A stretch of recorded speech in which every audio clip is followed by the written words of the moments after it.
Ladies and gentlemen, children of all ages, boys and girls, welcome back to the No Bangers Sports Card Podcast, episode number 13? 13, I think. Sure. Yeah. I don't know. I Took am you 13 joined shows to get it. by the illustrious co-host, Mr. Rod from Picking and Punching Cards, Cary from American Arbitrage Cards, and Tim from Over the Years Sports. Oh my Sounded like a gosh. 1990s Exactly. top 40 DJ right Yeah, there. it was like he channeled his inner Don West and just went Yeah. down. No, I was that about was to- nowhere I near was- Don West. Yeah, it's true. He had a little bit of it in him. If he would have asked me to buy a 1991 Donruss set for 3 times the price, I would have done it at that moment. It was more like a Casey Kasem or like type of, I don't A know. little like, smoother. Yeah, You guys, I've watched the Alex Ovechkin record-breaking goal like 700 times, and obviously they've been playing it on the radio all day long here in DC. So pretty awesome moment for hockey for Alex Ovechkin and obviously for DC too. Ovechkin Super looks awesome. like he's like a little bit 35 and a little bit 55 years old. It might be That's the what- white that's hair what that's happens when you're throwing me off. 39. Yeah, exactly. Like you can't tell. Like he looks young, but he doesn't look young. You know, I you guess think that's is- what we're all going through. But Does Upper Deck release like instant cards at all for hockey? Like kind of like has No, tops that's or a good Panini question. do? You know, hockey does Upper Deck does this thing which I'm not familiar with, which I need to talk to my boys over at No Flow, Enzo and Pap, No Flow guys. They do this thing called E-Pack. And I was talking to my Yes, the buddy E-Pack. Kirill at the Chantilly Card Show this weekend about it too, because he was talking about how he got some from for the women's hockey stuff. And the thing is, it's interesting. Is like I the whole time I thought it was just like NFT cards, but apparently it's not. Like you actually get the physical cards, but it takes time or something like that. So I'm not sure exactly how it works. So I'll be curious to look into it. I've done e-packs in the past. I think you can get them sent to you 100%. You can, 'cause they did it Did for you Marvel, see too. that Upper Deck is doing what everybody was clamoring for with some memorabilia pieces from the Ovechkin game? They are dicing up the carpet that they stood on for the ceremony. Dude, they were getting roasted in the comments for that. Like one of the different sites on Instagram that was talking about it. It was they're dicing up the carpet instead of the jersey or whatever. What do you want them to do? Put the piece of ice in there and get the little. No, well, I mean, like most people Yes. would do. Most people would manufacture a patch out of nowhere and make them put it on a sleeve, and then now that's worth millions of dollars. Maybe His stuff is already super. His like I see a lot of him now. Obviously, this is because I'm local here, but I see a lot of him at the Chantilly show. A lot of his big cards. A lot of people were looking for Ovechkin. Obviously, like you were as soon as the season started. Like if you didn't buy Ovechkin at that point in time, like you're gonna be paying sky. But if it's for your PC, it's cool. I have a nice little stack of Ovechkin cards in my PC, like stuff I find in bargain boxes that I think just looks cool. I kind of been picking up a lot of that stuff over the years. No pun intended there, but I see yeah, what you his did there. stuff sells for crazy money, bro. Dude, I How did is a it- deep dive on Ovechkin, like his point scoring, his goal scoring. Like that dude has been consistent since we were like 20. Like had to he's be to break the record, bro. Well, yeah, no, but it's interesting because he has, yes, obviously. But if you look at Gretzky, how he got the record, Gretzky had about 8 or 9 years where it was insane. In the last 5 or 6 years of Gretzky's career, he didn't score much. I don't think he got over 28 goals in a season, and a lot of the seasons, several, were like 5 or 6 goals. Ovechkin did not have a bad year, it seems like. Kind of But like Gretzky- Aaron, how Hank Aaron did his home run record. Always did like 25 home runs a year, and then some years it was a little bit more. But like Gretzky had a ton more assists, though. Like not even close. That record will never the Gretzky point record, which is so in hockey points are goals and assists, right? His point record will never be broken, and I don't think the assist record will ever be broken either. What's crazy is you know Ovechkin breaking the goal scoring record, he's still not considered by most hockey people to be a top 10 hockey player of all time. Like he's like fringe top 10 hockey player of all time. Didn't know that. So, question for you though. So, how are his cards in the off season? Because most of the time, traditionally a lot of cards drop in the off season just because the sport's off. But because he had the record, he's coming up on the record. Was his card still pretty consistent, and pretty high in the off season as well? Yeah, and I think with a guy like Ovechkin too, like you probably don't see a lot of shifting downwards on his cards. Like he's a staple. Like he's the most prolific, scorer of all time. That was not debatable even before he broke the record. Like just because of what Cary was talking about, his consistency and whatnot, and his style in which he makes his goals. And he owns the record for most power play goals too. Like he's unstoppable in the power play as a scorer. But I think with him you just saw the shift upwards. And I think he's gonna be like, his value in the realm of hockey cards is comparable, I would imagine, to like Tom Brady. As far as like with Gretzky, it's a little bit different. Like Gretzky obviously has one of the most sought after valuable hockey cards there is. Obviously his rookie, his OPG rookie is a crazy card. But like Ovechkin, I mean, it's just a little bit different. I think nothing in the offseason downwards, especially this offseason. It was probably a lot of people were probably buying it in anticipation. I mean, the dude broke his fibula and still came back and scored like 40-something goals in 60 games so far. It's insane what he's done. And the crazy part is he broke it in the same number of games as Gretzky. Exact same. Oh, I didn't number. know that. That's crazy. That's so because with like the NFL records, think about it. We keep having new Russian records because they extend the games from 14 games to 16 games to 7. And then we're going to go to 18 games soon. We're going to get rid of another preseason game. I can't wait. I can't wait for that to happen, by the way.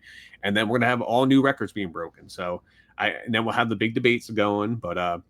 But man, we had an interesting week. So today, for people listening at home, man, today we're going to do a deep dive into card shows, the do's and don'ts. But we talked about what the buy value in like value box and stuff like that. But today we're going to really dissect each portion of the card show to really help you guys out, what to do, what not to do at card shows, and kind of all three of our opinions, because we're different parts of the country, what we do. But before we do that, we had a pretty interesting week. So let's start off with you, Tim.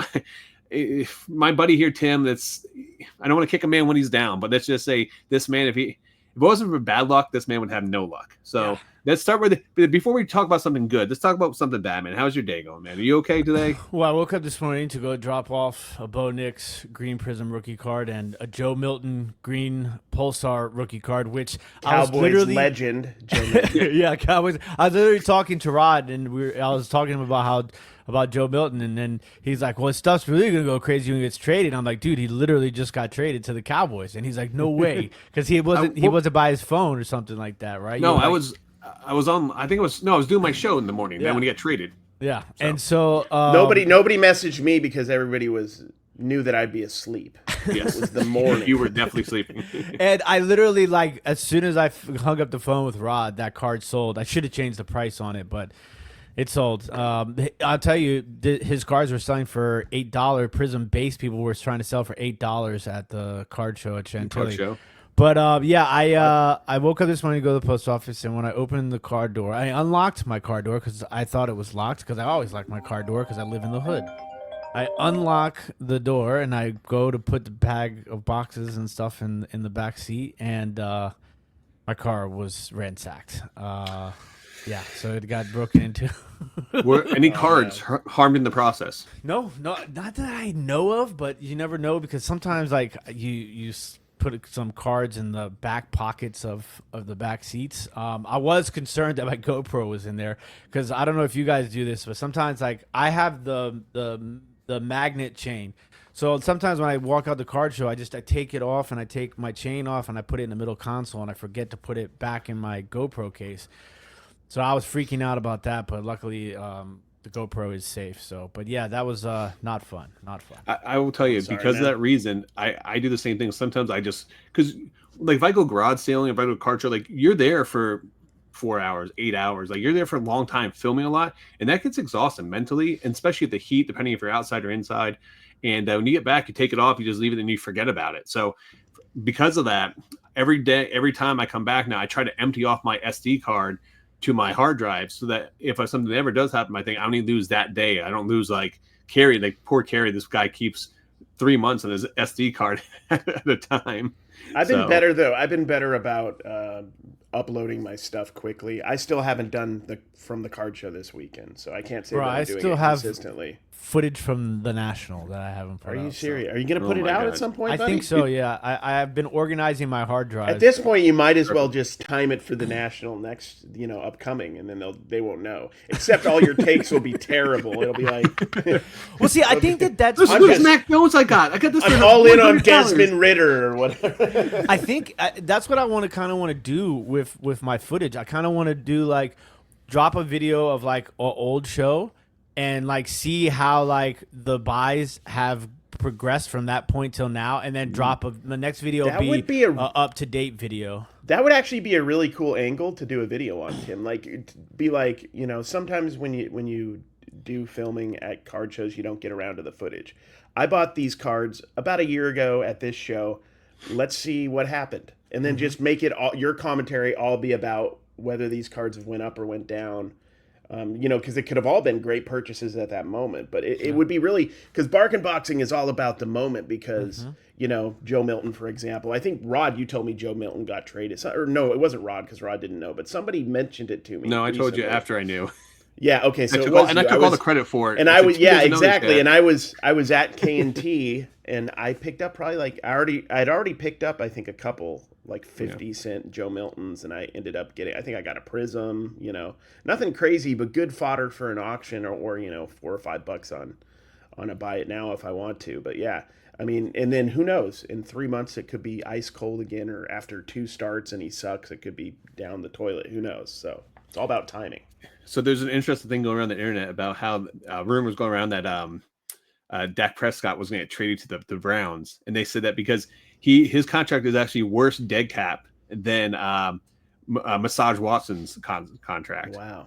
Yeah, so they say so. There was a joke going around the internet saying that his dead cap next year is going to be worse than his. But Tim, I'm sorry that you're going through that, man. Listen, when I first moved to Florida, I literally went home to visit my family, and someone kicked in my apartment doors and robbed my apartment. So I left, and the worst part is they took off I was in an apartment with you rent per room in there and stuff like that, and they took my my pillowcases off my pillows to use as sacks, and then they took all my DVDs, they took all my PS2 at the time. This was like I first moved to Florida. I took all my stuff and my laptop. So like I know like it sucks. You feel violated. You just like it's such a crappy experience. They didn't take the stroller, which is God bless, because that thing is like more expensive than the car itself.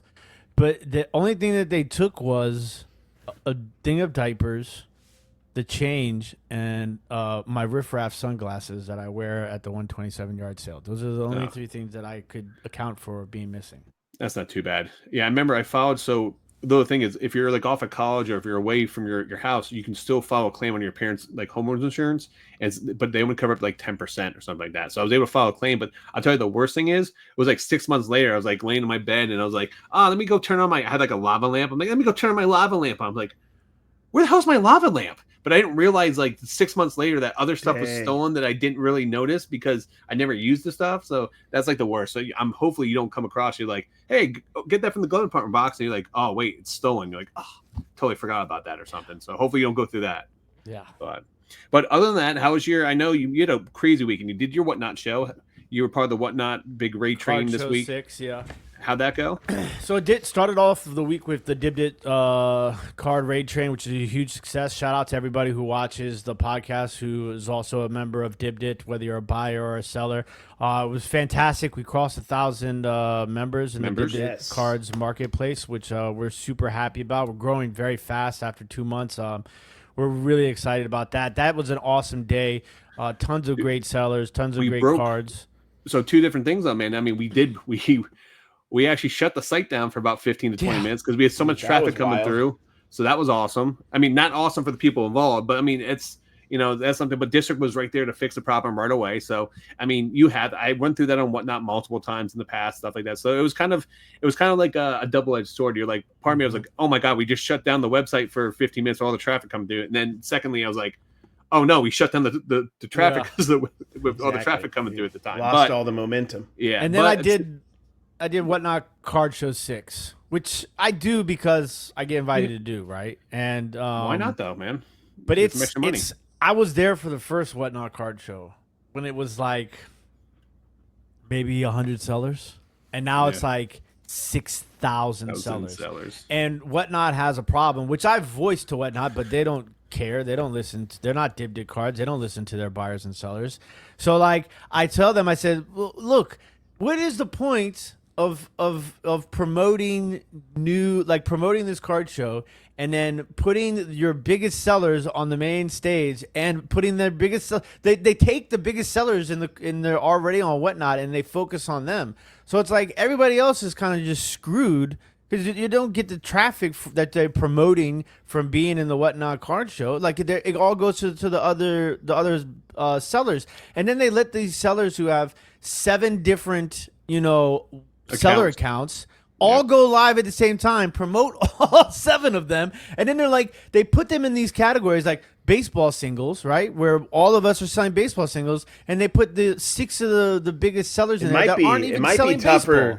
It might be tougher than usual because of all the traffic from these 1,000% bigger sites that aren't usually doing baseball single shows or whatever, and now you got to compete with them on your normal timer, basically. If I'm not mistaken, they send you you get to pick your time, so they send you out like a sheet where you can pick your time that you want to go. But don't they have like 50 or 100 spots per time or something like that? Yeah, it's like 100 people per 30 minutes. Yeah, it's rough. It's crazy. So, but I mean, it's good. I have my regulars on there, and I do my Whatnot show very particular, different than most people do. So, it's hit or miss sometimes. It just depends on people will buy big lots for me. Like I sold every single numbered and autograph I had of the Seattle Mariners. I was in your show and you were talking about that. Yeah, I went in there. It was actually interesting to see your setup because you had like 2 or 3 tables folded out on the side. You had all your box lined up. How organized it was. I was actually very impressed, to be honest. Tim is super organized. Complete opposite. Annoyingly so. I know I'm actually, when it comes to cards, I'm pretty organized. At least with my boxes of cards. Yeah. The way I run it is typically I have 2, 3 or 5 rows on each side of me, and then with this buyout I just did over the weekend with K&T. I organized everything by sport. So I got all my baseball cards, all my football cards, and basketball, and then I have everything else. Because what happens, especially with a big buyout like I had, people are going to go oh man, do you still have that Zach Edey, rookie card you got? And if I don't do at least the sport, I'm going to have no chance to be able to find that card when they ask for it. So, and then Chantilly Sports Card Show, which is obviously one of the biggest card shows out there. I saw I always forget his name. What's his name? He does all the short form content. I really enjoy his short form content. King of Cards. King of the Cards, is that what his name is? Yeah, Kyle. Yeah. Kyle, yeah. He was there. I saw him and his camera guy.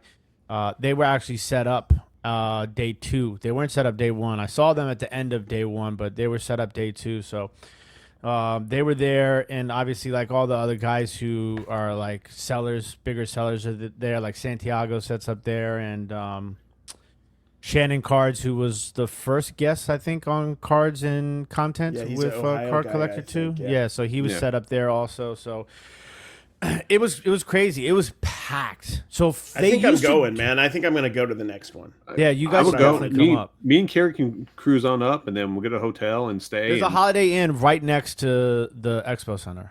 Okay. There we go. Yeah, so the Fridays used to be you paid $20 and you could do early admission from 1 to 3, and then it was general admission from 3 to 8, $15. They got rid of that the last couple of shows, and now it's just general admission opens up at 1 o'clock for $15. I think that's better, man. The line, the line was sellers all the way because the sellers make their money before the doors even open. Yeah, true. At these card shows, the line was the longest I've seen the line on a Friday at this show in a very long time. So it was jam packed. But I did a majority of my buying at the first 2 tables. And then it was kind of holy smokes. That is something. Yeah, no, that's something I'll say real quick. I know we're going to get more into card shows and everything, but this is important, and it's tough, especially at a big show like CSA or the National or whatever. But if you have a hot table, I don't care if it's the first table and you're excited to go take a look at the whole show. If you got a hot table right out the gate that's given, that you are finding stuff on, spend the time. You could always, walk away, it won't be especially there. with like a big show, you could stay for an extra day if you need to, if it's that great or something. But just if that table's given and every box you're looking through is finding you cards that are going to make you money, stay at it. Don't leave and say I'll come back or whatever, because then you could spend 2 hours looking for something that's not half as good as what you were already in. So Yeah, and I obviously we'll get a little bit more into those sort of details when we touch on that topic. But overall, show was fantastic. I ended up picking up, I think it was 431 cards in 2 days. Wow. So, Nice. so yeah, and everything. What's that? What was your average buy cost? Because Tim breaks. If you guys don't know, when he goes to the show, he literally breaks it down, the amount of money he spent, and he breaks down his buy cost per card. So when he does his live shows, he knows exactly what he has into each card, and then that way, that's how he runs his business. So I always find it fascinating. I did that this week with that. So I was through that dollar box or whatever at K&T, and I ended up with 1,201 cards. So I paid 49.9 cents or whatever per card. But that's good. You're right. When you're in your box and okay, I'm trying to get it started at $1 or $2. Maybe I could put 2 cards together and feel comfortable or whatever, and feel like I'm going to be profitable on every card. Day one, I think, was $1.42 per card average, and my day two, I think, was like $1.60, something like that. You're usually around like the dollar, anywhere from like $1.20 something to like $1.60 to 70 cents. I feel like that's like your range. Yeah, usually, that's like the sweet spot. Your videos. That's the sweet spot for me. Like generally, ideally, I always want to be under $3 when it's all said and done. Yeah. Because then I feel like even if something goes to live auction and it sells for $2 to $3, like it's not that bad. You know what I'm saying? Well, but like, yeah, exactly. If you're cost averaging though, like a big stack of cards, maybe some cards could have been $10, and some cards could have been a quarter. It allows you to feel better about putting that $10 card up, and say you sold it for $7, right? Mm-hmm. And technically it was 10.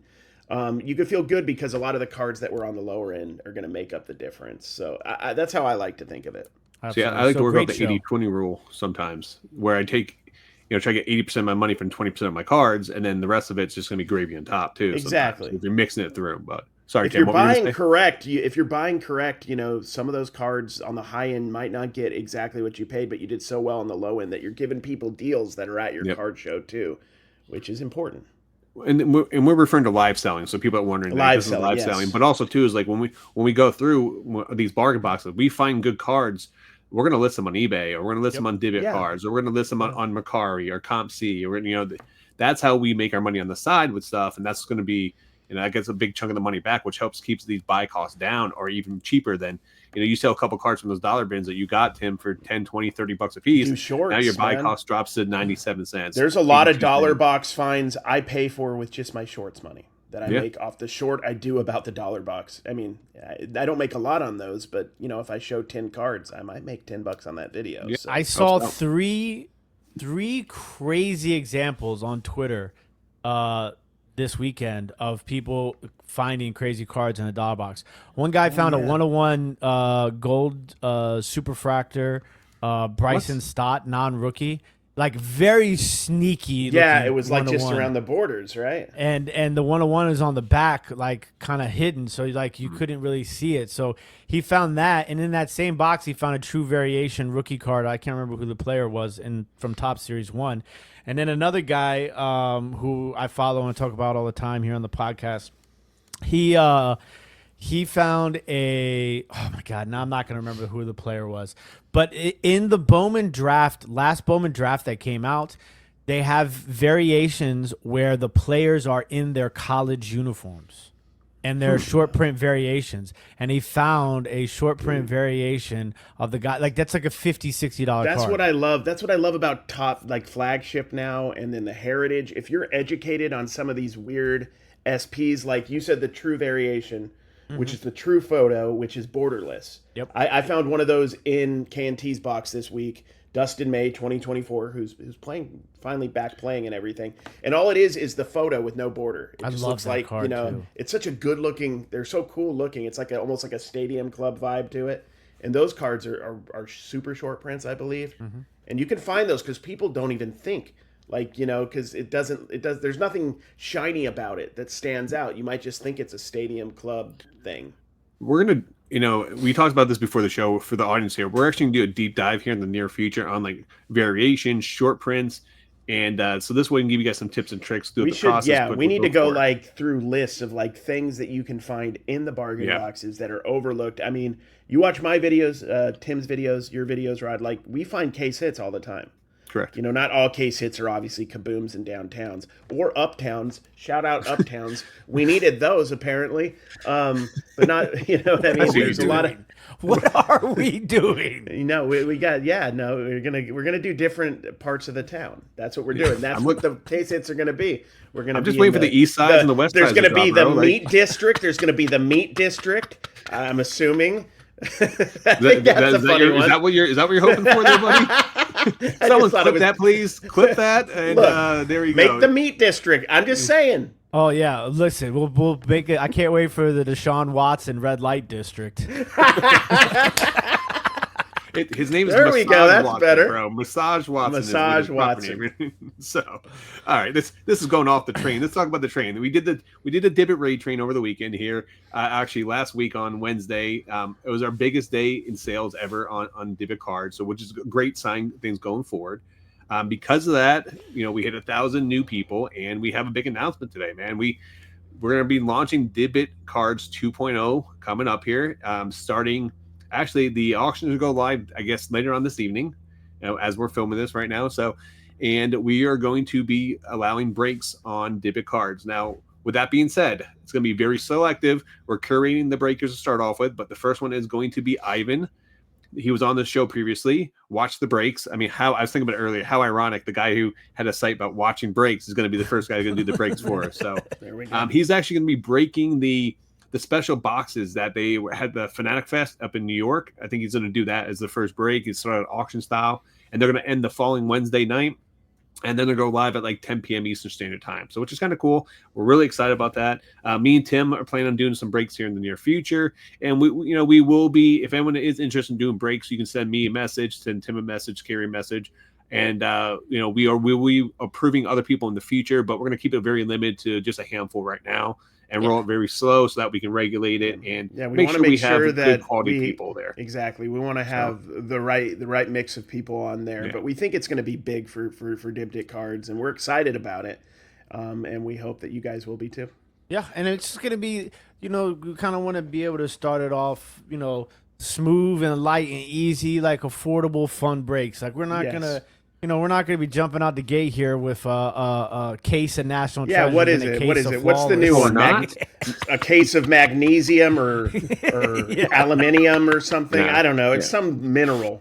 That's usually the expensive ones. That's the expensive ones if they say a mineral, right? Bro, speaking of minerals, I did pick up a keepsake card that I could not pass up. It's like this thick. It's like a Kintinsu or something like that relic, and it has it's some like Asian. I just want you to say the word again. That's all. Kuntinsu, something like those lines. It's so rad, and it's got like a blue amethyst inside of it too. So I thought Keepsake is cool. insane. Like that whole company, like it's either like a piece of a random document that's attributed to the person, which is very vague, meaning it could just be some book from 1960 that mentioned the person. So you got to be careful. I'm not saying I know exactly what these documents are, but this is all alleged. But you got to be careful. But there's another side and that's more like the pieces of the past stuff you have to be careful with. But like the keepsake, a lot of times you got to check each card. The relics are real. I did that a couple of those Bruce Lee boxes. I don't know if you remember those. Yeah, and one of them I opened. It had a piece of his 8-track player. Yeah, dude, you probably bought some of and the base cards look amazing, and some of the numbered cards. But it literally, they cut up his reel-to-reel player. Sorry, the one that he personally used in the '60s. They cut it up so it's just pieces of plastic from a reel-to-reel player in the card. That's so hilarious. It is like wild and kind of random, and I kind of appreciated it as a picker who's definitely been at a estate sales where people have passed away and they had those old '60s electronics and stuff. That's funny. But yeah, it's random. So there's some interesting stuff in some of those cards for sure. Hey, I got to talk to you guys about something because I had this issue right before the show. I just totally forgot about it to now. You probably should check with a doctor would be my advice. Well, I was going to do that later on, but no, that's a completely different subject. All right. So no, but I listed a bunch of boxes on. So I sent off some boxes to Base Card Exchange to get wrapped and make sure they're authentic and stuff. I listed them on eBay, and I had a box of 1985 Fleer baseball, and I listed for $5.99 because I guess like over the past month. A couple sold for $5.99, free shipping. Some sold for $4.95. One sold at auction for like around $500, something like that. As soon as I listed the auction, though, within the first like hour of being listed, someone sent me an offer for $490 for that box. And it's one of those things where do you take that right away or do you just let it sit back and wait? Like in the situation, so this is good for our viewers to hear. If you have a high dollar card and you list it on eBay and that card can get more, but someone sends you a respectable offer the first hour you have it listed, of course you're going to let it sit for 24 hours and debate what you're going to do before you accept it or decline it or do counter. But what do you do in this situation, Tim? Okay, I first and foremost, I probably would wait the 24 hours. Number two, the first thing I look at when I get an offer is to see if the offer comes from a promoted listing or not, because that's super important. I promote my cards probably higher than you two guys. I promote everything at 9.6%. So if I get an offer and it doesn't, because if you look at when you get the offer, it'll tell you if it came from a promoted listing or not. So if it didn't come from a promoted listing, then I'm definitely more likely to accept the offer, because especially if I do the math and it's like, okay, well, if this is a 10%, if I get another offer that's 10% higher, but it comes from a promoted listing, then it defeats the purpose of waiting for that 10% higher offer. So if it makes sense to me mathematically that way, then I'll accept the offer. And then, obviously, I mean, those are pretty much the only two things I would consider. And then obviously it's like, how low is it? How many watchers are on it in that first couple hours? How many views, etc. But I mean, the good thing is you get the 24 hours. Yeah. I'm a go with the flow vibe guy, guys. So it depends on a lot of things in my mood at that moment. If it's a respectable offer, I will tell you this much. I don't care if it's 10 minutes after I list it. I'll consider it. Because but it depends. If it's a $600 card and I see, 40 different variations, in the last 3 months that have sold at that range, then I'd probably hold. But sometimes it's just there's been one $5.99 sale. There's been a $480 sale a month. If it's more all over the place and not as consistent, and it's within 20% or so or 25%, I'd probably just take it. And I think, a bird in the hand is worth two in the bush, is what they say. So, take the cash. I've never heard that one before. Yeah, no, it's a new one. It's it's something I read in a book. You read in a book, okay? But so here's my situation. Here's the situation. So it has a fast sell-through rate. There's more sold than listed. I think I'm the cheapest one on eBay that's wrapped professionally. Had it listed for $5.99. Guy sent me an offer for $4.90, which is a respectable offer because one sold, but the next lowest is $4.75, and that's not wrapped. So but there's only a couple handful listed on eBay. So I decided to counter him $5.50 when I countered, and he declined my offer. Now I'm like, damn it! Now I just missed out on $500. But here's the thing: is I know it's going to sell eventually. I'm not worried about that. You take a new picture, you take it down, and then you have him reoffer because he's going to think it's a new one. That's what you do. You got to take a new picture. That is the key, though. I probably have to change my username too. If you didn't think this one, don't worry, dude. Yeah, just whatever it is, like wrestling douche 2, and use that one. That's what I normally use. I mean, that's my regular name. Use wrestling douche 3. All right. So, Pete, did you see the announcement this morning from PSA? By the way, Tim, I heard some people talking about it. Yeah. So PSA announced that as of the 7th, which is Monday. That we're filming this on Monday for people, even though it drops on Wednesday. their intake now is 3 to 4 weeks, and there's a 65-day turnaround. And which I Pokemon, it's Pokemon doing this, right? Yeah, because all that dang Pokemon. But I also find it interesting because they literally just launched the whole thing with eBay about how you can send your cards directly to PSA, and now they're talking about little extended time periods here. So it's going to be interesting. So is that like the general like entry level grading turnaround? Bulk and value level. Yes, value level. So we're talking about $500 and under. This is the value level that the ones that we would probably send in the value level there. So, yeah, but I mean, what's the point at that point? 65 days. And then there's a 3 to 4 week turnaround on the intake. So you're basically talking 4 months. Yeah. But it doesn't. You could wait 4 months if you're sending in like a Greg Jeffries or a Kevin McReynolds. It's not going to matter. It's still going to be worthless when it gets back either way. Or Mickey Mantle. I mean, it's not like he's going to be doing anything anytime soon. So it's just one of those things where 4 months is a big deal for a lot of these hyped up, products. Like if you send in a Bowman U Cooper flag, and by the time it comes back, there's, like products of him in his Utah Jazz uniform. Go Jazz! Oh, dude! Speaking about Cooper flag, did you guys watch that game? Like, I literally was watching the Houston Duke game. My wife's like, "Come to bed." And I'm like, all right, I'll come to bed. Laid in bed. They were up by 15. I'm watching the last minute and a half, and Duke's up by 5 or 6 points. And then I pass out, literally, and a minute and 30 left in the game. And I wake up, and Houston won the game. And I was like, Duke didn't score a field goal for the final 10 minutes, I think. Yeah. So how do you think that's going to impact Dude, his are you from, do you just call it a field goal?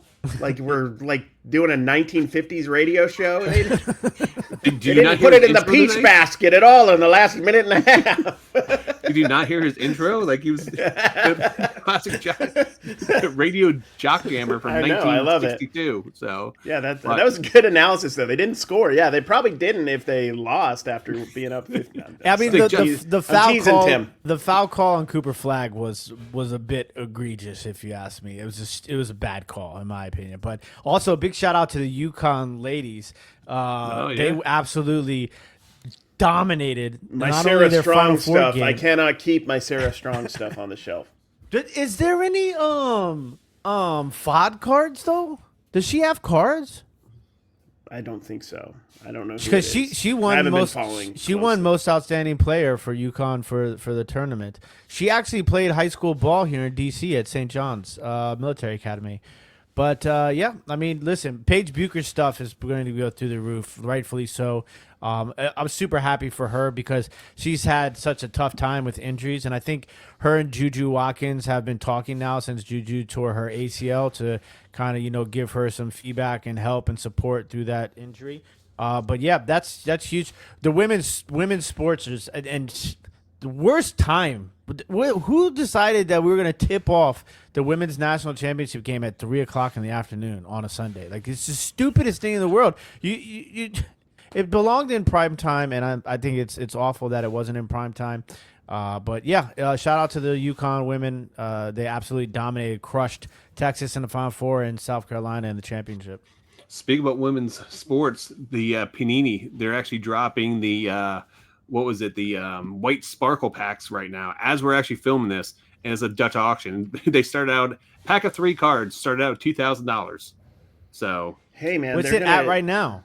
Currently, right now, as we speak, they're at $1,250 a pack, and it's a Dutch auction where it's going backwards. Not to be confused with Dutch oven, like we did that one show, Dutch oven. So Dutch ovens, good times. Good times. Yes, yeah. Other than that, though, I'm talking about speaking about drops this week. Did you see that Topps is dropping Stranger Things? Dude, I thought that was very interesting. When are they going to bring back Topps and Bowman High Tech for baseball? That's all I want to know. I see Star Trek High Tech. They're doing Stranger Things Star Trek. High Tech. How about Fire? Yep. How about Topps Fire? I'm cool with getting rid of. You can have Celebration. We don't need that. I mean, it was fun. Actually, that was kind of fun. What do we get rid of for High Tech though? And I want Fire, so let's get rid of 2 things so we can get both of those back. What are we getting rid of? I don't know, but what's this back? I'm okay with losing Archives, even though I like it. I mean, Archives and Heritage, but they're the same thing, kind of. You'd make people really upset if you took those 2 things away. How about this? We just get rid of Series 1 and 2 and update baseball. Let's get rid of Flagship. Nobody will care. Okay, listen, this is what I want to tell you before you move on. Yeah. In 2023, Do you want to know how much a 3-pack of WNBA basketball white sparkle pack was? They probably started out at $2.99 and They're and probably went down. giving them away at trade nights and stuff like that. Would be my guess. $29.99. Oh my gosh! And in 2025, the starting price was $2,000. $2,000. They're down to $1,850 right now. So the price drops in another 3 minutes or another 4 minutes. What do you But think it stops Is anybody at? going to get it at the floor? You think? The floor is $500. It's So, no way it gets to $500. I don't know. Should I buy one if it does? No. No, he That's goes a good way to "Absolutely lose. not." No. Yeah. Absolutely not. Like, And what that- do you have listen, to do to at 500? You got to pull a Caitlyn, right, or an Angel? But that even a base, you'd have to get one of the red sparkles or blue. Isn't there different color variations of the sparkles or something? Yeah, I mean, there's a lot of good selling WNBA players. Obviously, like if you can get an Asia Wilson, if you can get Angel Ionescu. Reese, Caitlin Clark, Cameron Brink, Cardoza maybe. So Sue Bird. while I was on the Panini website, I did notice they're coming out. Pinata Smash Lings is a new release they're coming out with. So I guess I this think is we're all what stoked about it. this What is what is we have that? to look for. It's like they have like Care Bears in it. It's like almost like a V Friends in a way. I don't know what it is, but I was like, I started thinking to myself because I saw the Rolling Stones there. I saw the Pinata Smash Lings, and I was like, is this what we have to look forward to once they lose? Because they're losing football in October, right? Or Dude, basketball in October. half of Target right now is just Squishmallow mega boxes. So But I'm not even like there's a lot. They're really pushing. They really want us to, and I don't know if we're the target demographic for the Squishmallow cards, but they're really pushing them. Tim, what month are we in right now? April. That's the fourth month of 2025. Am I correct? Yeah, I can do math, right? Yes, fourth month. Good So job. when I was on the Panini website, they have 6 upcoming 2024 releases for Panini football. Oh, Yeah. dude, 6. they'll have those all year. Why? It's Well, just why? It's bad. I don't know. It makes no sense. Dude, it you know what I really- can't wait for is a 2026 Victor Wembanyama rookie release because they're gonna milk that as long as humanly possible. I want Oh it, dude. man, like I don't I want a understand gray it. beard Like, rookie card. how do we still have football products coming out? 6 more, not just like I can say okay, 1 here. We had a couple that fell into like the first quarter, but like by the time they get released, like they're probably gonna be dropping when the 2025 season's happening. At this point. Yeah, Like, absolutely. happens, But it's yeah. not even Panini. It's Topps too. Look, Topps is milking the fact that they have the autograph rights to the top quarterbacks, right? Is it all 4 who they have the autograph rights to? I can't remember.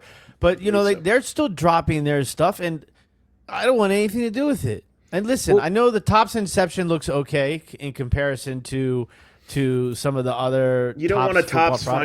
finest Xavier Tillman numbered to 25 or something No. like that. That's not what No. you're not looking for a Darren Sproles, the Topps finest X Fractor I don't uncommon or want something. anything to do with. It's not licensed. That's a unlicensed. plus, right? I don't want anything to do with that. Unlike, and it's ridiculously priced. How much is a box of Topps Finest Football? $275. 250 or something like that. Yeah, some in that ballpark. Not a chance in hell. Yeah. Well, I didn't notice that they.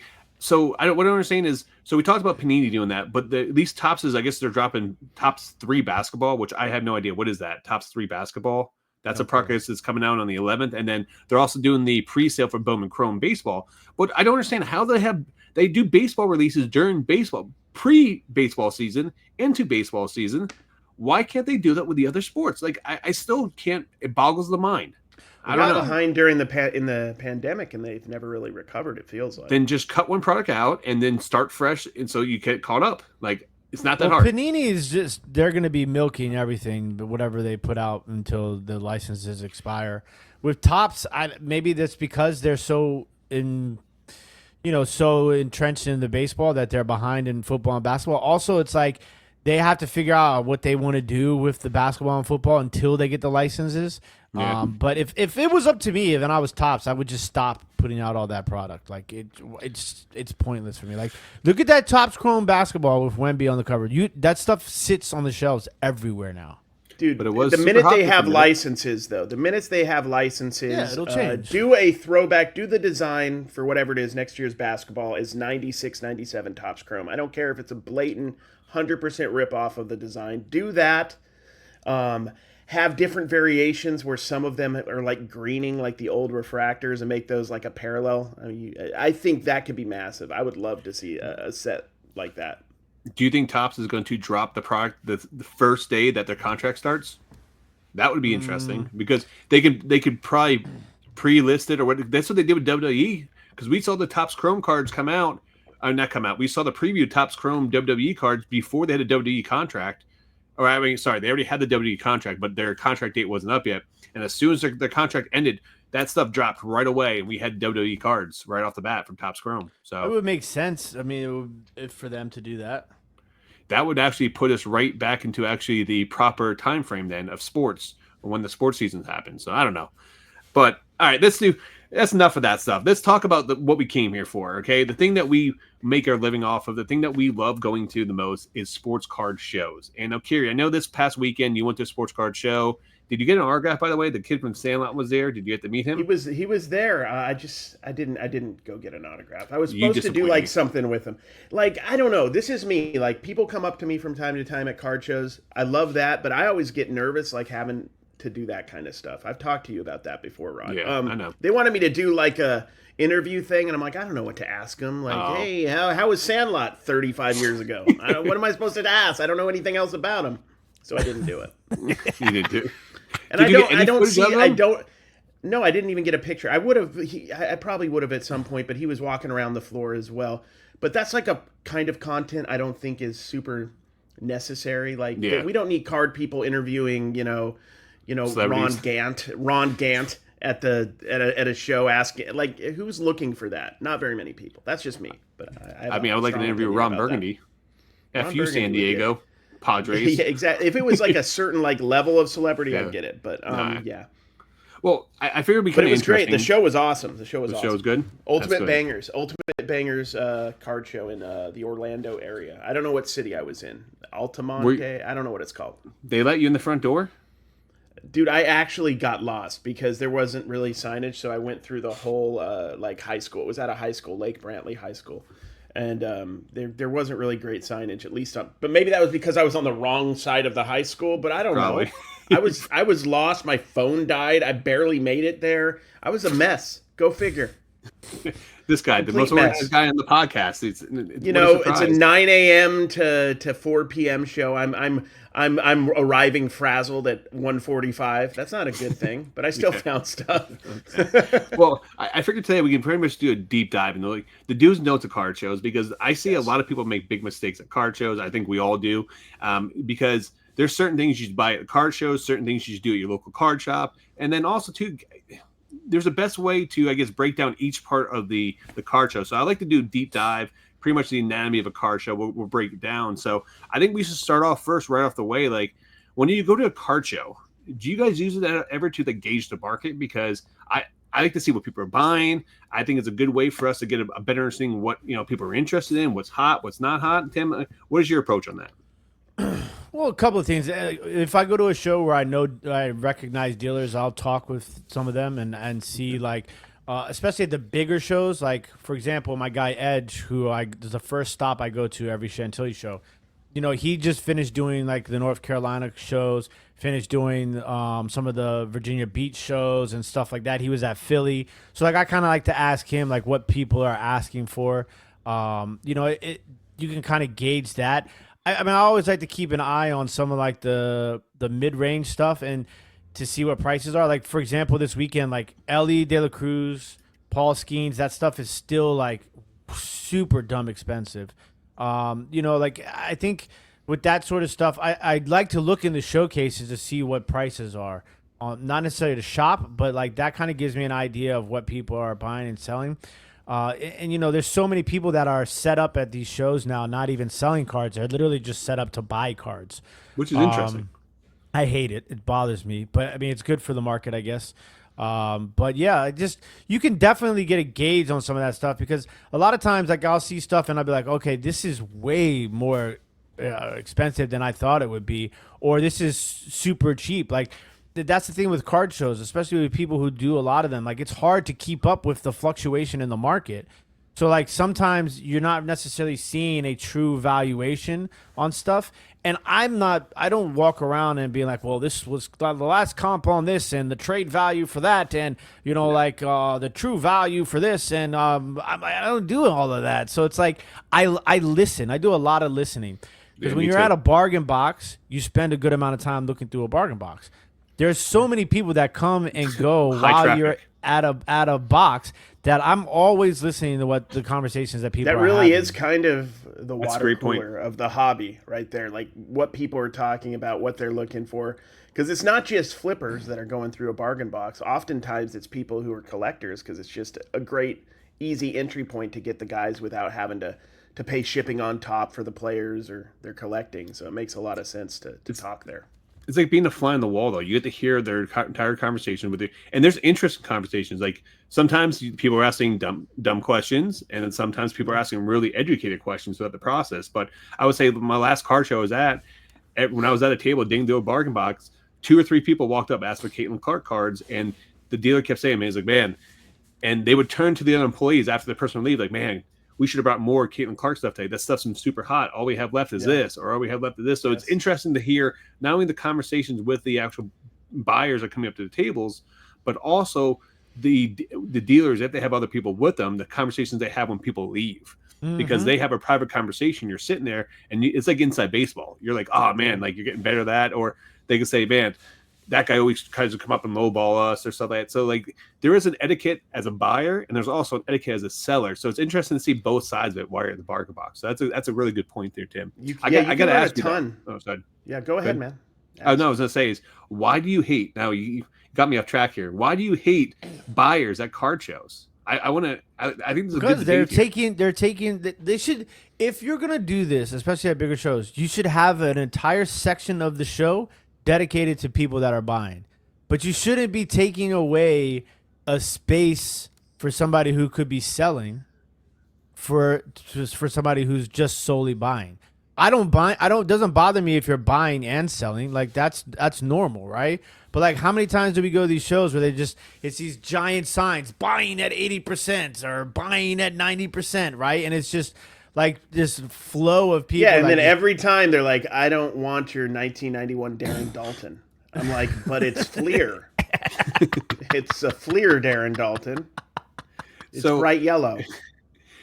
What were you curious? Does that bother you having those at the shows? I honestly have never thought about it that way, but it is kind of, I don't know if I'm annoyed, but I don't really like it either because we're going to the card shop or card show looking for stuff to buy. So they're taking up space from somebody who would be set up where we could look through their stuff. And they're also taking stuff, away that could possibly be available for us as well. So, I get being annoyed with it. The one thing that I find interesting about card shows is like, you could really, really tell where the market is at any given moment. Like I was going through a box, was it 2 days ago now? And this is always a good sign when the person selling tells you this. So I picked out a Jesus Luzardo, who for many years was in the bargain boxes and nobody cared, but he's starting off the season pretty strong for Philadelphia, I believe. Yep. And it was a number to 50, and he looked at me and he's like, I was waiting for somebody to find that. I'm surprised it lasted that long in the bargain box because he was paying attention. I picked up another guy to look out for at this very moment. Kyron Paris hit another home run yesterday. Los Angeles Angels, who never have anything going. Dude, for it's them, like really. we picked up the same cards this weekend. I picked up Yeah, exactly. I found I a picked up- Kyron Paris autographed Bowman Sterling card in a $1 box. Yeah, wow. and so and it was available, and maybe those cards have always been available in the bargain box. I just wasn't attuned to them because he wasn't doing anything. He wasn't that great last year, Kyron. So, and he's been just on fire to start the season. So, it's a gauge, it's just like, when you get a new car and then you start seeing that car everywhere, right? Yeah. You start seeing the VW Beetle, or back when I was a high schooler, for some reason I wanted a PT Cruiser because I wanted to be a middle-aged mom, I guess. I don't know why I wanted a PT Cruiser. You accomplished your goal. Have you looked in the mirror lately? Like, I know, right? Nailed it. I know. It just took me 20 years.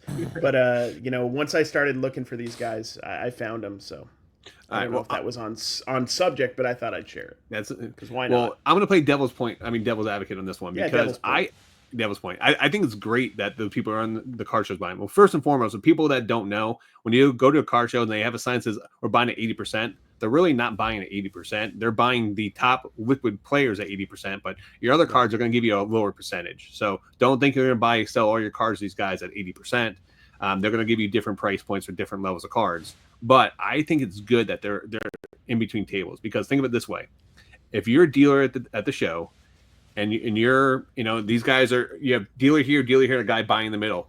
If I'm bringing my cards up to get cash for the show, I'm walking past all these other dealers that are selling stuff. I'm seeing stuff that catches my eye. I'm like, oh man, you know what? I sell that card for $500. I've been looking all over for that card.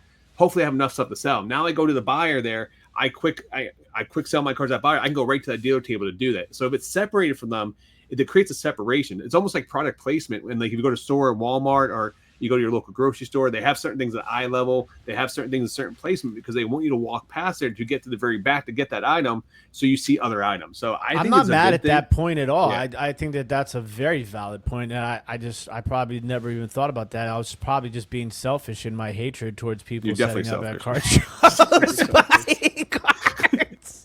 But hey, you did bring up a good point though. I want to touch on the first thing you said. When I go to a card show, I go right up to the guys I have a relationship with, and I think that's super key for these card shows. And that you want to build relationships because you're going to the same circuit. What people don't know, like there's a circuit of card shows in your area that the same dealers will go to. They may go to one card show that's going to be in your local town. They're going to go to one that's a half an hour away, one that's an hour away, one that's 2 to 3 hours away.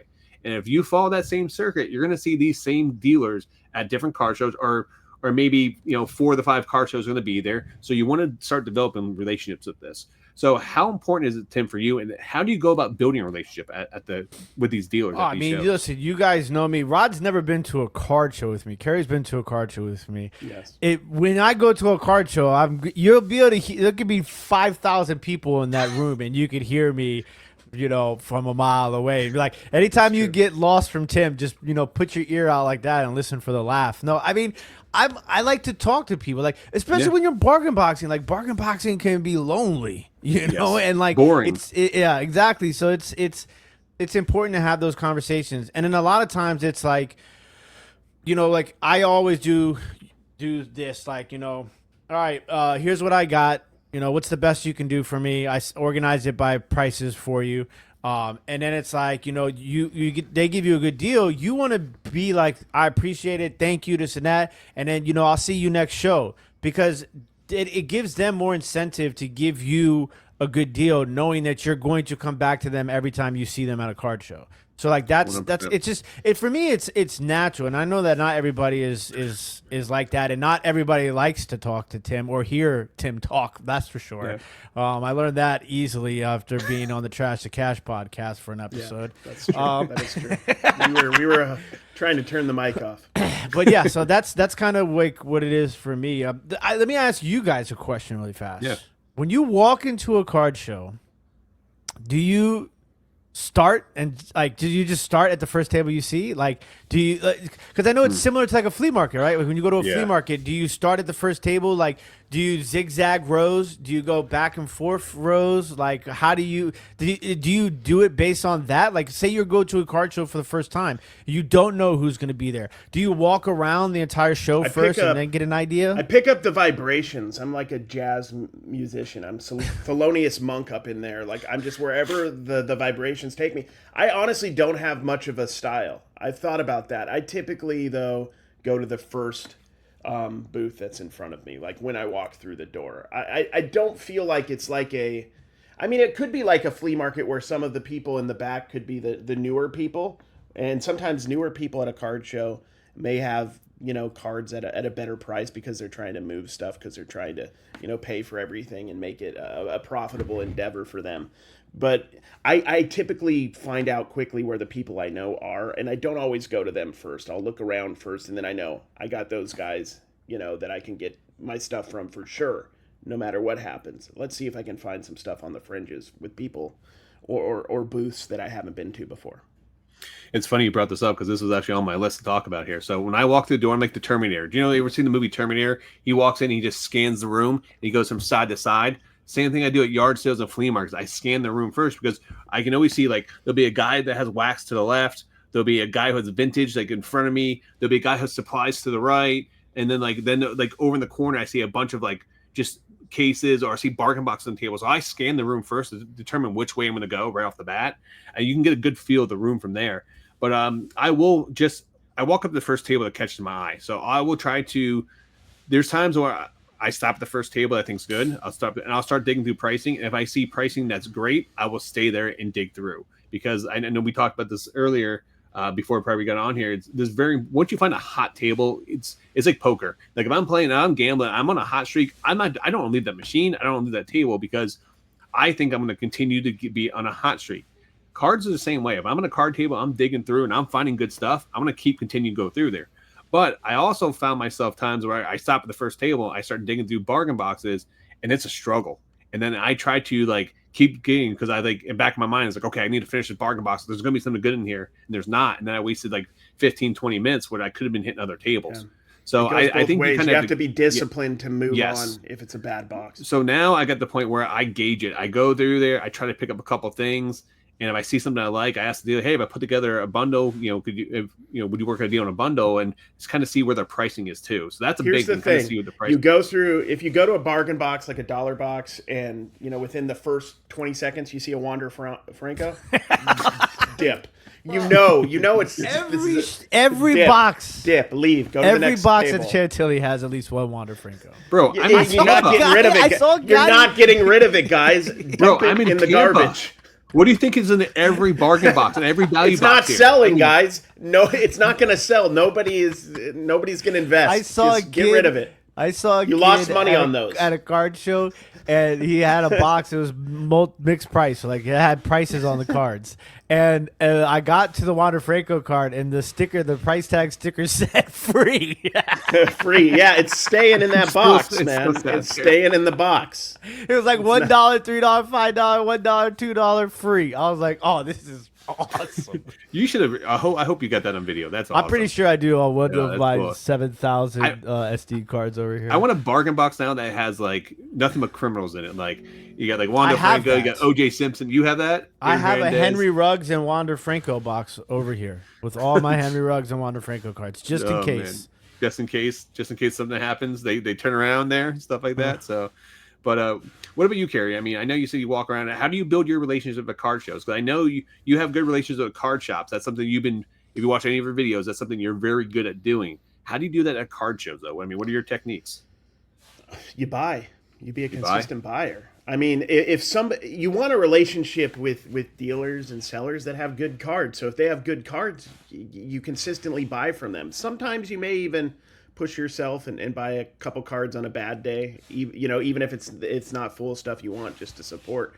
But I think the key to any business relationship in sports cards is being consistent in whatever you're doing. If you're a seller, consistently having stuff, because it goes both ways. If they know I'm going to be there, I think it encourages people to keep up to date on their bargain boxes. If they know Tim's coming, to this show every time, I'm coming, so they know they're going to sell certain stuff. I think about that at K&T sometimes. I'm like, yeah, he's probably going to put out some stuff possibly that he might not think to put out, because he's like, Cary will scarf that up. That's what Cary likes. That's what he buys.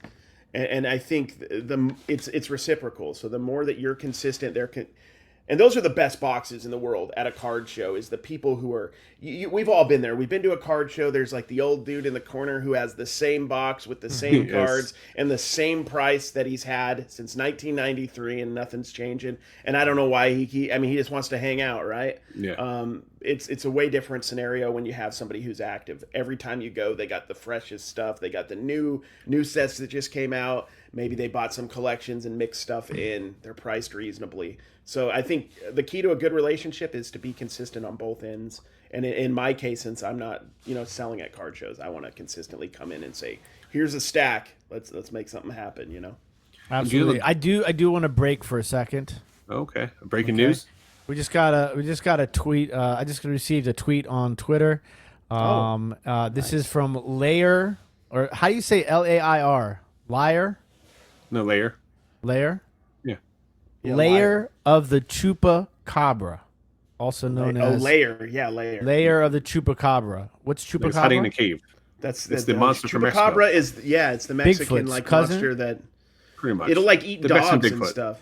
Okay. Yeah. Well, shout out to on Twitter at Chupacabra Kai.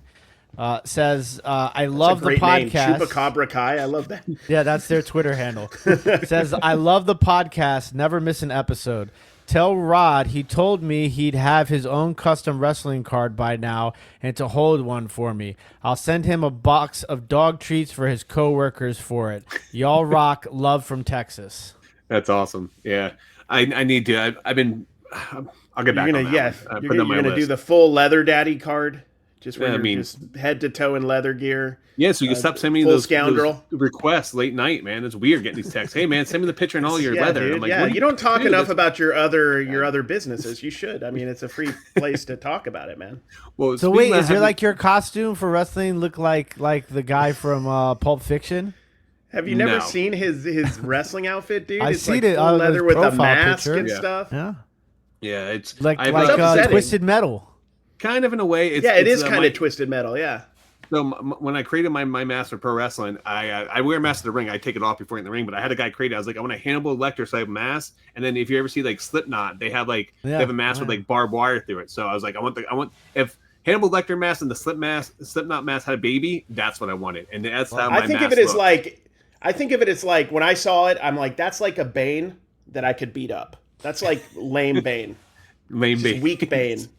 Yeah, well, on that note, yes, that's exactly what it is, lame Bane. But no, then I had my leather jacket with like little spikes on it. So I was a big fan of like Legion of Doom and like the Road Warriors and Demolition That's awesome. growing up as a kid. So I wanted kind of like a combination of that. But I didn't want the football spikes. I wanted like the leather vest with like the spikes hanging on it. And so yeah, that's pretty much how I came up with my character. And then I was like, I need something like I was a heel, I was a bad guy. I was like, I'm gonna go Rod. You know, that's my legal name. And I was like, I need something like, I don't know, something dirty, something grimy, like Grimes. I'm like, oh, Rod Grimes, perfect. And then I was like, then it came up with the Scoundrel Rod Grimes. So that was my wrestling name there for several years. So kind of how the thought process went through it, and then kind of went through and did that. But one thing I would say about card shows, you have a good relationship with a dealer when you walk up to the table and he says, hey, I have a fresh box of cards you may be interested right here. That's how you know you have a good great relationship point. with them. They're 100%. pulling something from under the table. Under the table. You get Love first it. dibs. People Or, get hey, I've been- super I've been angry old and they see Music that. to the ears, right Oh, there. you're Or, hey- saving that for the influencer. And I'm like, I had to tell her straight up, I'm like, bro, I got a GoPro on. I am far from an influencer. I just, talked to the guy beforehand and he told me he was going to bring me a box. That's all. I'm like, I'm shopping in a bargain box. I'm shopping in the $1 box, bro. If I was an influencer, I'd be buying the kabooms and everything else there, right? So like, but no, I think that's good. When I go to card shows, and I think this is very underrated. When I'm digging through a bargain box, do you know how many people walk up to the table and are rude or just not appreciate the sellers that are there? Like I introduced myself. I said, hey, what's your name? Hey, my name's Rod. I do that. I can tell you, if I sit there and I watch 10 people walk up, maybe one person does that, introduces himself or finds out what the dealer's name. As Tim said, bargain boxes are lonely. What do you think they're going through on the other side of the table? Do you know how many times I walk past the table when it's slow? You could have been to a card show like on a Friday where there's maybe a small card show and the guys are sitting there on their phone and there's no one at their table. Their guys are lonely just like we are on the other side. So like introduce yourself, talk to these guys. It will help you out. And not just because you want to, get good deals and stuff, because you're a good human being. That's the biggest thing out there. And I think that helps out tremendously. Get to know your dealers because tell them what you do. Hey, I sell and whatnot. I'm looking for dollar cards. I'm looking for autographs, parallels, number cards. He's like, oh man, I have all that stuff. And next show I'm going to bring that. Me and Cary, when Cary came to Tampa, I told the guy that we sell and whatnot and debit cards at the time, like, hey, this is what we're looking for. And he's like, oh man, next time I come, I'll bring those boxes for you guys. And he came and brought a box for me in the next one, So that's something you guys definitely need to do. Now here's a debate. Me and Tim were having over the weekend because I was talking to Tim when he was at the card show. Should you buy wax at your card show or should you buy it at your local shop? Because I think a lot of people make the mistake, and I'm going to break it down 3 different categories: new product, old product, and junk wax. So, Tim, what's your opinion on this one, man? Do you think you should buy new product? You think you should buy old product there, junk wax? Listen, it's just like anything else. If you can get it and bundle it in with like your stack of cards from the bargain box, that might be a move to make, right? Like I've done that before with like fat packs and stuff like that. But then there's like the people at the card shows who only sell wax, Yep. and it's like super overpriced. And it's like there's like a I don't let me be careful here. But like I felt like it was like Real Housewives of New Jersey. They've been putting in a shift at Target every Tuesday at the restock for the last 6 years. Those guys. And it's a lot of that stuff is just like way overpriced. Like I see there's a guy that, and I understand like you're trying to make some money by selling wax, right? So like you got to pay, it has to be more than what you paid for it. But like sometimes it's like, and sometimes local card shops though, if you don't have a good card shop, so like I'm very fortunate I have a good card shops where I'm from, right? And so the it's a lot easier to get good like regular market price deals, but there are card shops that sell their stuff for a lot of money. And what some people don't understand, their wax for a lot of money. What some people don't understand is that allocation is very limited sometimes. So a card shop might get allocated a certain amount of boxes at a certain price, right? But the next round that they're going to get offered, the price is not going to be the same. It's going to get marked up more times than not because of the demand of the product. So then that raises the price also. So like it gets a little dicey, but sometimes it's better to kind of shop around for product. And I know that sometimes at card shows, the people who are selling wax are relying on the fact that you're at a card show and you get that itch and you're like, I want to, buy a box of cards and I want to, go get a hot dog and I'm going to eat the hot dog and rip the box of cards, right? Like I understand that sales tactic. Immediate PSA 8 because of all the hot dog. Yeah, the relish stains and everything. But I just, I think wax is like packs is kind of cool. Like there's some people like at my local card shops and they have wax packs from all different sports, all different years, and it's pretty cool to like buy single packs and stuff like that. Like it would be heaven for like what Cary and Rod do as far as like seeing a vendor like that. Junk wax. And sometimes it's going to be hit or miss. You'll find some people that have good prices on junk wax, and then you'll find some people like the guy Cary was talking about who has the same box with the same prices from 1990 on that junk wax. So it kind of like, defeats the purpose. And then as far as like older product goes, it just depends because a lot of that stuff is going to be like priced accordingly, especially at the bigger shows. So it kind of is difficult. So I don't know. It's just with wax, it's just, like Cary, if we had the sponsorship that Cary has, I'd, tell you guys to use WaxStat, but you have to, use code Arbitrage. I don't have maybe I do have a code. Cary never knows his codes for anything. I don't know. I'm not worried about it. But look, I'm not worried about it. But WaxStat is something you were going to use. You can use. I wasn't going to mention it though. I was going to be cool. But I mean, it does just be realistic. Like that helps. I'm assuming to a certain extent when you're shopping for that sort of stuff, right, Cary? It does. Like especially like stuff. with the newer stuff. So say you're at a card show and they got like, I was thinking about this last year. Like they had a 2024 optic or 23 optic football. And it's overpriced. And maybe even you're willing to pay overpriced because you're at a card show and you're hyped up and you want to open some. It's the first time you've seen it. You can't find it at a Walmart.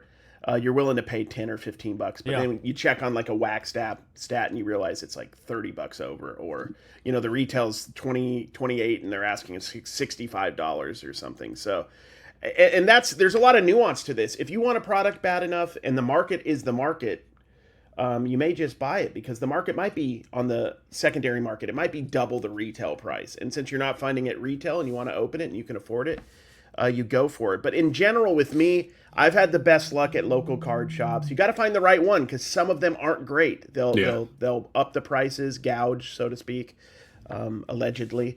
But they're like I've had luck in my career doing cards to find at least one local card shop that's pretty reasonable. And another thing, if you're there consistently at those shops or at a card show buying from somebody and they're selling wax, they'll more than likely, take a little bit less profit to give you a deal on a box because they know you want one. So you could always work out a little bit of a deal off those prices as well.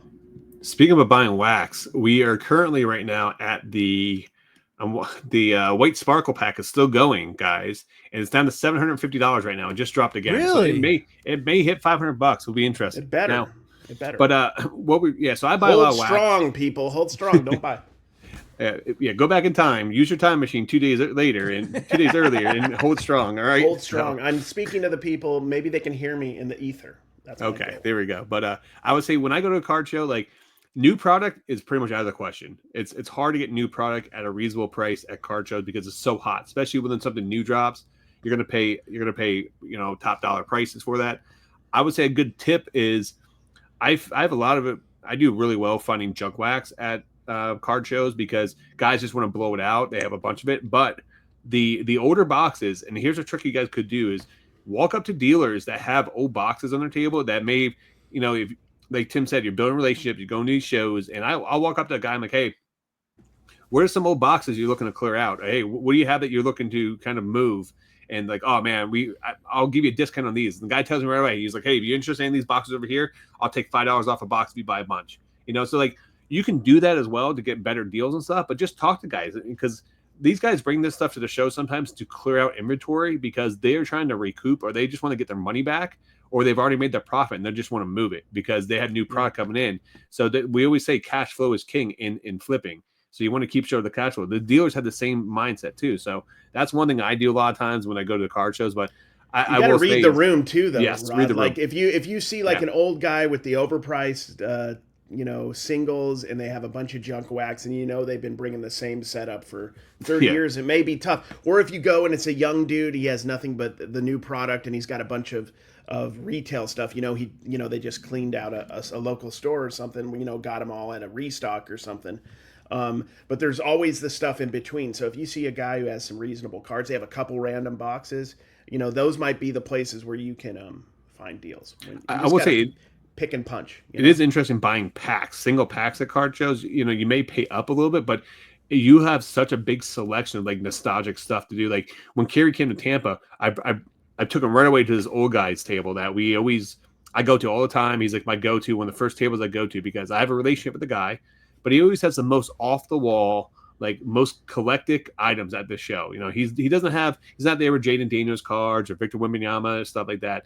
He has like packs of cards. Michael Jordan Haynes posters, which I have like 7 of now. Yes, he has those. He had like packs of 1979 Topps football at one time there, or had like Dallas stuff. Packs from the 80s, or like all kind of like the most random stuff. But it's very interesting. I actually got a pack of Transformer cards from 1985 or 86. That's cool. It's super weird. Like you just never know. Where's it at? Hold on. This right here. Check this out. That's cool. Yeah. Still on the card and everything. Still on the card. Cool. Like stuff you just don't find. Yeah, like I paid up for this. I think he had it listed for like $75 a pack, and I think he sold it to me for like 60 or something like that. But I couldn't leave it behind. It was something. Where else am I gonna find that? Are you gonna open it? Yeah, I'm gonna open it in a video. Yeah, I gotta open it. So I shouldn't, but I'm going to because it's going to be fun. Okay, let me ask you this question. Do you look up cards like when you find like weird packs, right? Because my guy who I go to, shout out my dude Edge, right? He has all the cool stuff like the NWA graded, like, he has a whole boxes of all the non-sport stuff, and like he grades a lot of it. And they were talking about how they were ripping open a case of I have a pack of it laying around here, the Rockstar stuff. Yeah, and they were looking for what's the one that has Jerry Garcia's rookie card in it? It's the rock cards, the silver packs. I sent you some of those. So it had Tommy Lee rookie card, Jerry Garcia, but you can get like Bon Jovi, Anthrax. You can get a lot of the bands, but they're underrated, man. Those things are underrated. So like, when you find a random pack of cards like that, do you look sometimes to see like what like the highest like value card is and like, raw form and graded form? So like, are there sold comps on Transformers singles? Yeah, so there are comps out there. There are people that get them graded as well. So that in there. So when I go to make my video, first thing I do is I look up what's the big hits in there because I want to take a screenshot and show like the big hits. But like for like those rap cards from like the early '90s.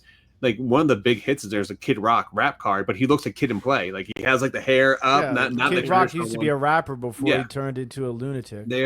Then you had like the NWA cards. You had like Eazy-E rookie card in there. So like those are something I would look for in the rip because I wanted the Eazy-E rookie card. I wanted the NWA card in there. I think it's a fun find, So I will do that. I'll go on eBay. I search and then I'll search and go from highest to lowest sold comps. And then I'll search like PSA in those cards, kind of see what I can find in there. But I do that. Now, if the pack's cheap enough, I just buy it. I don't look it up. If it's a more expensive pack or something like that, I'll try to look up and kind of see what the big hits are in there, if it's worth me picking up. You know what I mean? But if it's $10 and under, I'm just going to buy it because it's fun or nostalgic, and I'm just going to buy it for the heck of it. But what about you, Cary? I mean, you just buy it because you like it, right? Usually, most of the time. I've been, with packs, I've been really focusing on the new stuff because that's what I've been most interested in. But I've been finding, I figured out the restock day in my local area, not from asking. I don't really do that, but we just go enough that I know what day it is, and every day it's the same. And then Walmart, that's the Target, and then Walmart's pretty similar. Like, it's in my area, for whatever reason, there's not a lot of card people, so I pretty much have my pick of the litter for any new product that comes out. And then if there's something that's maybe a little bit more difficult, like I got some Bowman U from the card shop, blasters, but I didn't pay much more than what the retail was because I have a relationship with the people there. So I've been buying for a year now almost, because first time I went was when I visited. I didn't even live here. Yeah. So I mean, I go after stuff. I mean, I like to open what I'm interested in for the most part. Occasionally, though, just based on what I think people might want to see. I opened up some Halo cards recently. Still haven't edited that video because I'm not really into Halo that much. It's been 10 years since I played it. I was into it back in the day, but you're probably like me. Like, you see something, if you find it interesting, you're gonna pick it up to open it and go through it. And I like the more off the wall and the more weird it is, the more I like it. And I'm like, well, if I find that stuff interesting, someone else is gonna find it interesting. Now, does it always hit? No. Like, for example, my Justin Bieber, the box thing I opened up, right? Like, I was like, oh, this is super weird and bizarre. I'm gonna buy this. I opened it. After opening 3 packs, I'm like, I had like 4 more packs to go. I'm like, screw this, I'm done. And my video, I just quit mid video, and I was like, I'm done with it. But like, I posted it on TikTok. That thing got like 30,000 views or something like that. Well, yeah, he's hot right now because he's doing all those crazy videos. Yeah, so it's just one of those things you just never know. But well, speaking about buying, what I want to do is I'm going to break this down in like four different categories here for you guys. Come to buy cards. Okay, the one's going to be high dollar cards. We call these bangers. None of us should know anything about this since we're on the no banger sports card package, but we're still going to talk about that. All right. Next one's going to be a mid level. We're talking about like the $50 to like $200 range, kind of like the mid level here, and then the value box level, like the 10 to 50, and then the $10 box. So let's start with the high dollar cards. I want to let you know that the high level is 10 to 50. I don't know what you're talking about. So why is it so difficult though for people to buy these high dollar cards at shows? You know, the bangers. Like, Tim, I mean, you're at all these card shows. You hear people come up. I want the Kabooms. I want the Downtowns.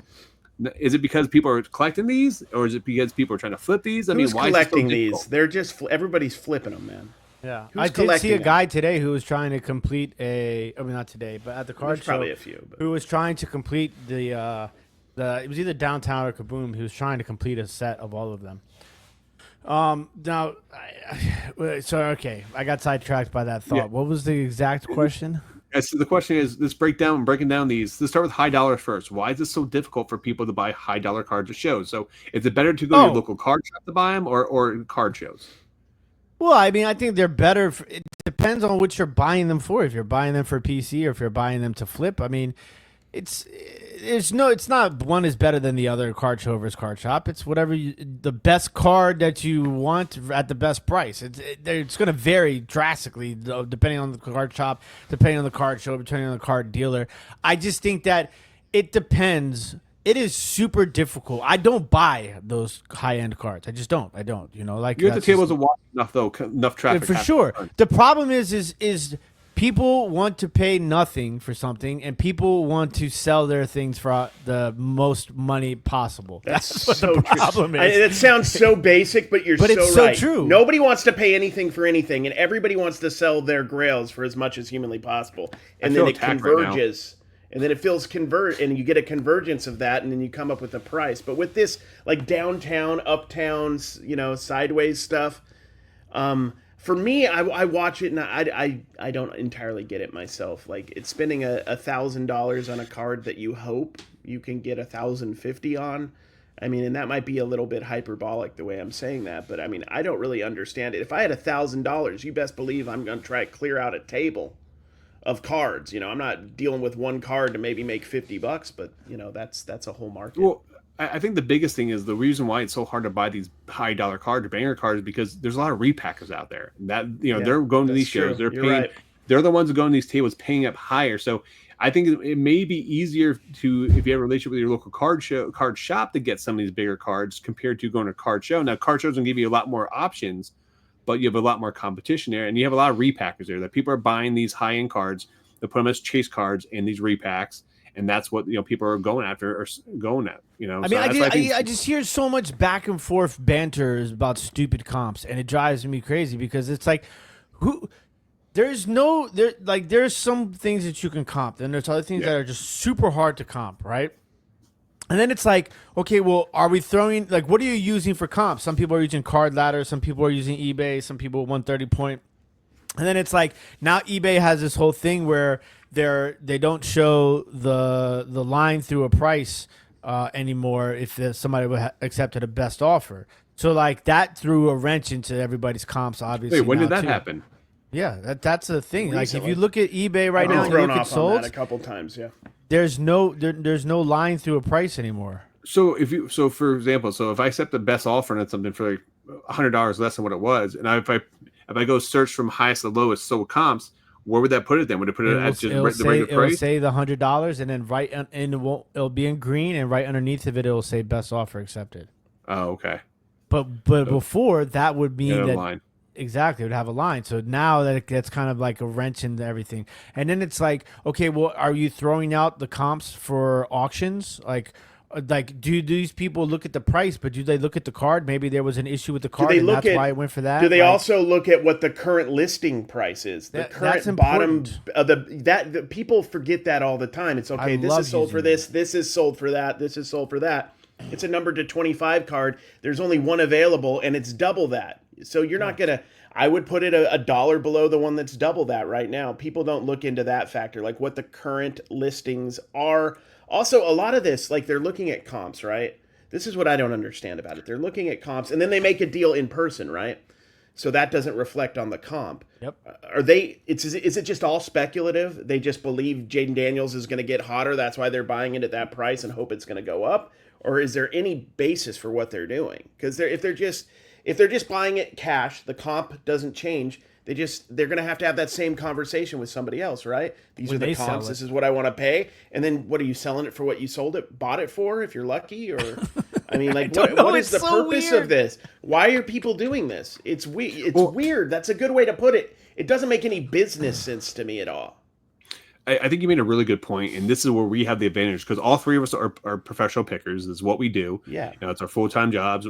We do cards as well, and we look at what they call the sell-through rate. How many items have sold in the last 90 days on eBay compared to how many items are listed, and there's a lot of people in the card market that do not do that. So if people don't know, if there's 10 listed and 10 sold in the last 90 days, that means every time one card is listed, a card will theoretically sell. Or if it has a 200 sell-through rate, every time one card is listed, 2 will sell. So there might be 20 sold, 10 listed. So that's how you can tell how hot an item is or how liquid an item is, and to see how fast you can move it. If I'm looking at comps and there's 10 listed on eBay and 1 sold in the last 90 days, that's going to have a very low sell-through rate. So I'm going to offer less money if I want to try to buy that card to flip, because the fact that I know it's going to take longer to sell. Every 90-day cycle, one of those cards are going to sell. That's what that sell-through rate means, when it comes to that. So I think you made a really good point about looking at that. And that goes back to what I was talking earlier in the podcast. So when I'm on my box I'm selling on eBay, that I looked at how many were actually listed before I decided to send the guy a higher offer. Because if there was 20 other ones listed right there, and that guy could have got one for around that price, and there's only 5 sold, it's going to have a smaller sell-through rate. I would have accepted that offer in a heartbeat. But because it had a fast sell-through rate, I decided to counter him, and I'm okay sitting back and waiting because I think that box is going to sell within the next month or so, or less than a couple of weeks. So I think, Cary, you made a great point there looking that up. There's a lot to be said too with this. Like if you're going and you're pricing everything at what eBay prices are, and you're at a little, maybe CSA or National's a little different, but if you're at a local card show or card shop for that matter, what makes you think you're going to get the eBay prices, right? Because you don't have 1 million people looking at that card. You got 47 dudes, who have just got done eating hot dogs looking at that card, who most of them want to flip, so they're going to need it for under that. I mean, it's just like at a yard sale. We talk about the arbitrage all the time. Like, if you put eBay prices at a yard sale, right?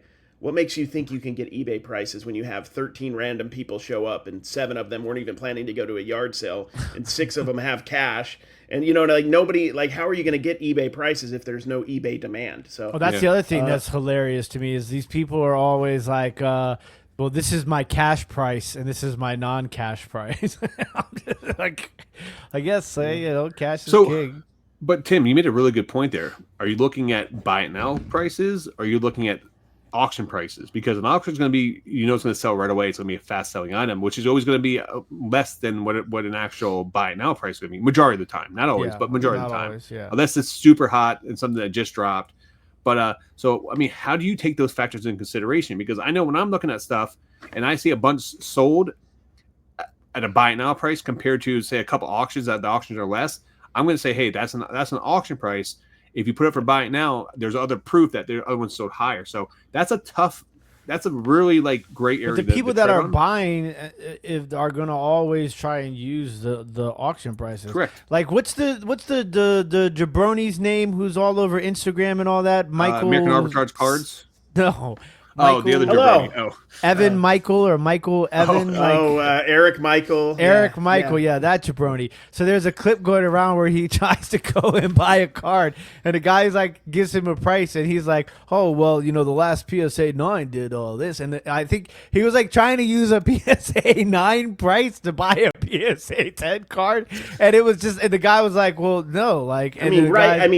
Allegedly, that's negotiating in bad faith, right? That's trying to like pull one over on somebody. Yeah. Not saying that they didn't understand the difference between the two, but like that negotiation tactic is a little bit like there was that was it. The negotiation ended, and then he walked away, and he's like, "Oh, it's rough out here," and I'm like, "What are you doing? Like, what are we doing now, people? Like, what have we come to?" Well, if your only way to be able to find deals is to try to do something like that to get a deal, then you're not very good at finding cards. Quite frankly, you're not a very good picker. You're not a very good card finder. That's why we might not be playing in the high end game like a lot of people, but one thing we are good at finding value. Mm-hmm. Yeah. We are, hands down. That's what we're known for. We may look hours in boxes to do that, but we will find undervalued cards and play the arbitrage game. That's what we do. And if you can only hope to get a deal because you're playing fast and loose, allegedly, then that's no way. That's no business model. That's just stupid. So you made a good point there. We always find value. So let's keep this one short here. For the different values, I mean, we have like the $10 and under box. You have like the mid range, or I guess you'd say like the next level up, kind of a value box, a 10 to 50 or a 50 to like 200. Kind of a mid range. Where do you find the most value in those boxes, Tim? Like for you, I mean, where do you go? Well, so for me, like a lot of times you'll find a box that's like you'll find $1 box, and then there'll be like a $3 to $5 box. Mm-hmm. Sometimes you'll find 1 through 10 boxes, right? For me, if I find enough $1 cards, right, at a table, I will then proceed to look at the 3s, 5s, and 10s. Because at that point in time, if I get, and this is kind of what we talked about in the beginning, if you can find enough $1 cards where it allows you to add some $10 cards to your pile, at the end, when you were breaking down your numbers, those $10 cards are now being bought at like somewhere between $1 to $3, and that's where you find your value. Now, it's a lot more difficult to do that if you're buying like 20 $10 cards, right? And you get it for $150. The value is not the same as if you buy, $30 $1 cards, 10 $3 cards, 10 $5 cards, 10 $10 cards. So that's kind of how I approach that. That's a good. Give them an eclectic stack. It's really helpful. Like, get a stack of dollar cards, find some 2s, some 3s, some 5s, some 10s. You could look at it as the cost average where you're paying 1 to 3 a piece, however you want to do it. Or you could think, like a lot of times when I have a little stack or a big stack of $1 cards, and then I have some $3 cards, $5 cards, $10 cards, when it comes to the total price, like I'm not even paying for those dollar cards at that point. I'm just almost paying for just the bulk, the heavier hitters, and the dollar cards are almost like just included in the deal. And then obviously you can cost average, or you could think of it as I paid for, 20, I paid 200. I paid for 20 $10 cards, and I got this stack of $40 cards for free. For free. Yeah, I mean, it's all in how you want to look at it, but I like to mix up the stacks for that exact reason, because oftentimes you're going to lower your cost average, but also you can look at it like you're getting a stack of cards for free. And that stack of cards is what I'm running through auctions or whatever, and that's, if I'm doing my job, I'm making even more than that $40 value. Yeah, I mean, I pretty much do the same thing. I was recently at a card show where they had no dollar, no 2, no 3. All they started at 5 and 10 and 20. So what I ended up doing was I was going through. I didn't really find anything in the 5, but the $10 one was like the sweet spot where I found a bunch of cards in there. So what I did was I just made a giant stack of $10 cards, and I walked up to the guy and said, "Listen, I'll be willing to pay $5 a card. These are all $10 cards. Just let me know which ones you'll be willing to sell for $5 a piece, and then anything else I can take out and put it back in the box." He said, "Okay." He looked through the whole stack. He goes, "How about you just pay $6 a card and just buy them all?" I said, "Deal. That's a good way to do it." So that was another approach. I'd have been like, "Look, bro, I'm at $2 a card on these." Look, bro, price of eggs right now, bro. Price of eggs, 50 cents for the stack.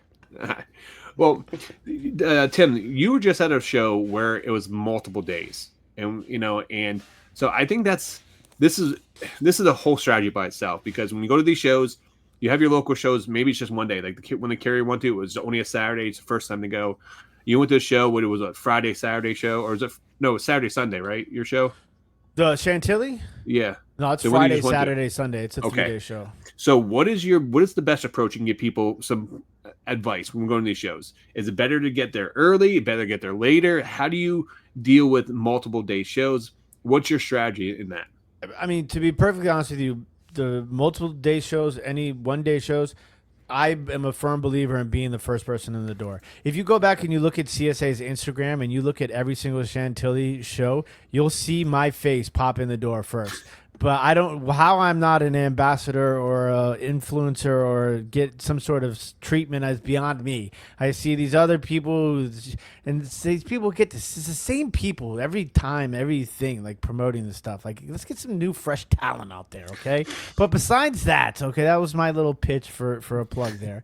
I believe you should get there as early as possible. If there's early entry for a card show, get there, because even if you're the first person in the door, you're probably the 100th person to look at the table, because all the dealers at the card show are shopping the other dealers' tables and boxes before the doors even open. Okay, so you want to get there first. I'm a firm believer in, if there's a multi-day card show, you should go to all the days. Now, I didn't go to Sunday this time because I was burnt out, because, I have a newborn and I'm a little bit strapped for cash. So I didn't go the third day. But I think it's important because strategically, like, I'll go, if it's a show where I know people, I'll go to all the people I know first and foremost on the Friday as soon as I walk in. By Sunday, I'm going through the boxes that are tables where it's $7,000 boxes, and it would take a whole day to go through, right? I'm going through the dime boxes. I'm going through the tables that have like random stuff all over the place. I'm doing those on the last day. I'm making deals for whole boxes. I had a guy offer me, he gave me a great deal, but I couldn't take it. I didn't have the cash. I didn't have the time, the patience to deal with it. But he was like, "Dude, I will give you those boxes for $150. And I was like, maybe I should do this. But I had already been through the boxes and picked out what I want.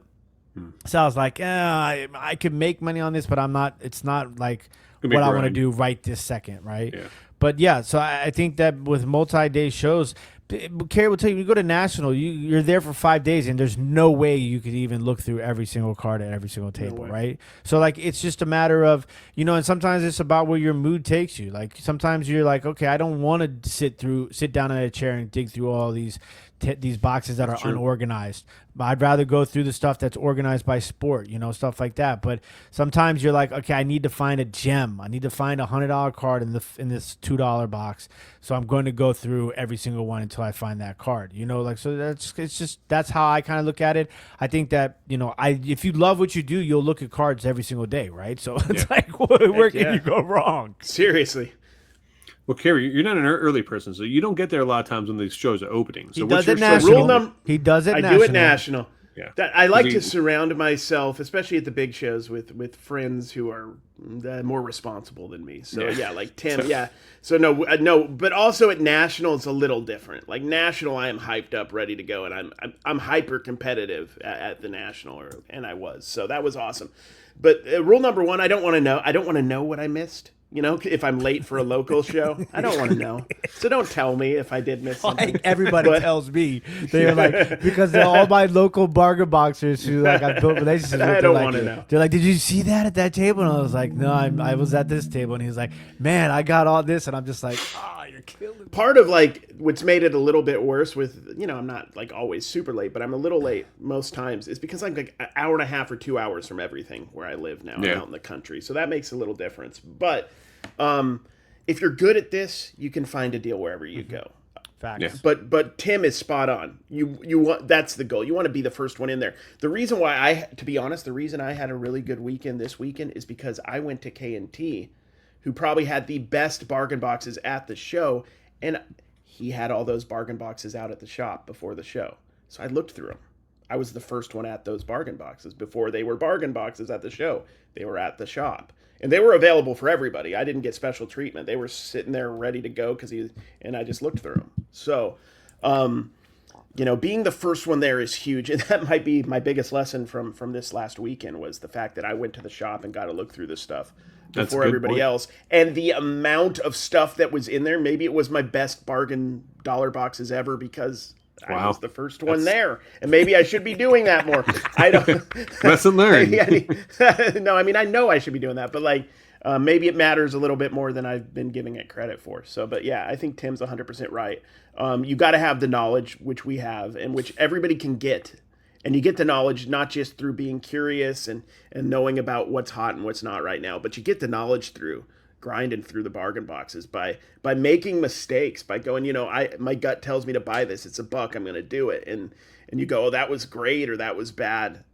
It's just repetition. It's like any other skill, content creation, working at a job. Like you got to be there every day, putting the effort in. And so it's easy to do when you love it. We love it. So I agree with both you guys. Getting early bird gets the worm. It's no matter That's what I always say. I always say that to you guys. I'm like, guys, don't forget. Like, it's 11 a.m. and you guys have been there for a couple hours. I'm like, remember the early bird got the worm, but I'm going to go find some scraps. That's what I always say.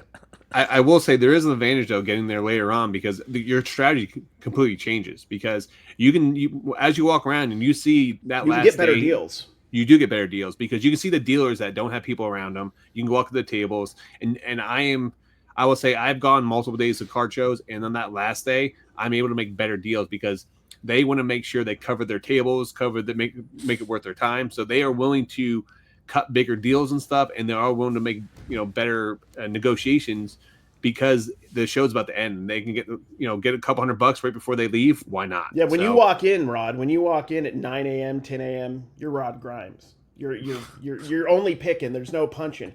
But at the end of the day, you're full scoundrel. You're full scoundrel. There you go. You're getting deals.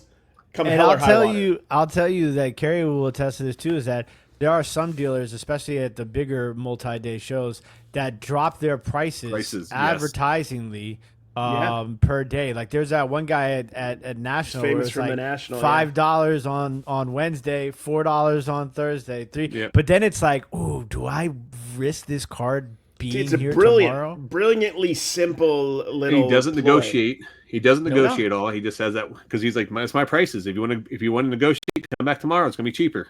So that's it. You get the FOMO. FOMO sets in. I think it's because it's using psychology against yourself. I'm like, am I going to leave this in the box and risk it? But it's pretty simple. Like if it's a $5 card, and that's the hard part. If it's a $5 card and you could be profitable, then you probably have to just buy it. Simply. And that's how he gets you to buy it at $5, where, you could risk it and maybe get it for 3 or 2 or 1, but, oftentimes somebody got it before you. Yeah. Do you prefer big shows or small shows, Tim? We're talking about like one-day shows with 100 tables, 50 to 100 tables, or do you prefer like the couple hundred tables? It is tough. That is the greatest card show debate for me right now. I haven't come to a conclusion yet. Okay. I'll say this. It's easier for what we do at smaller shows than Yes. it is bigger shows.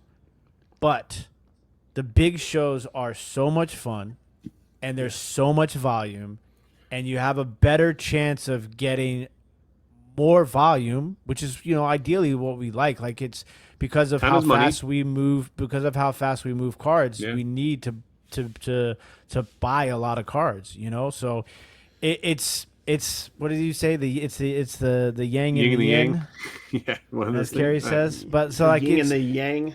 it's Yin and yang. it's some pros and cons to both, and it's tough to really make a determining answer. We're a little insulated from some of the hard parts of a big show with the repackers. They're not typically digging through bargain boxes. No. They may be buying them like outright. Like, I'll buy that whole box. We may have a little bit of more of that at a big show. At a small show, it's going to be a little bit easier to find some of those hidden gems because there's less competition. There's less people buying out boxes. So if you're willing to dig and get there on time, you have, based on your knowledge, maybe even a better chance than anybody else to find those hidden gems. The But bigger at a shows big have show, more- it's more exciting. Bigger shows are more fun, typically, 100%. There's more seasoned sellers at bigger shows, which is why Ooh, smaller they're- shows have more people that are just like, I buy Weekend retail warriors. boxes.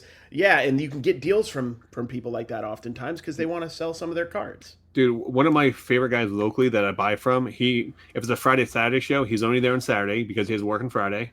And on his Saturday show, he's trying to liquidate as much stuff as possible because he gets to buy into breaks, he gets to buy product to open up and stuff like that. So he literally comes to the shows to get play money because this is not his full-time job.